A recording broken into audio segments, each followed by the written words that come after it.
1300 సంవత్సరాల క్రితం భారతదేశంలో ఒక ఆలయం నిర్మించబడింది. అది ఇప్పటికి కూడా చాలామందికి ఒక మిస్టరీగానే మిగిలిపోయింది. అదే ఎల్లోరా కైలాస్ మందిర్. ఈ కైలాస్ మందిర్ ఇప్పటికీ ప్రపంచంలో ఒక మోనోలిథిక్ నిర్మాణం, అంటే మొత్తం ఒకే రాయితో నిర్మించబడిన అతిపెద్ద అద్భుతమైన నిర్మాణం. ఈ ఆలయాన్ని 10 అంతస్తుల బిల్డింగ్ అంత ఎత్తు, ఫుట్బాల్ గ్రౌండ్ అంత వెడల్పుండే కొండనించుకొని దాన్ని పైనుంచి కింద వరకు చెక్కుకుంటూ వచ్చారు. సుమారు 2 లక్షల టన్నుల రాయిని షిప్పింగ్ చేశారు. ఇప్పుడు ఈ రాయిని తొలగించాలంటే దాదాపు 11,000 ట్రక్కులు కావాలి.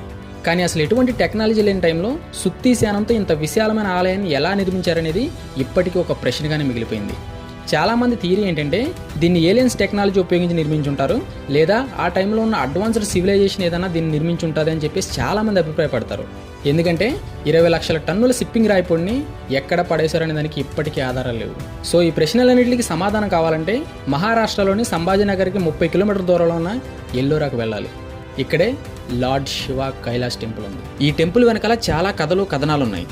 ఇప్పటి వరకు ఈ ఆలయం గురించి ఎవరికి తోచిన వాళ్ళు చెప్పుకుంటూ వచ్చారు.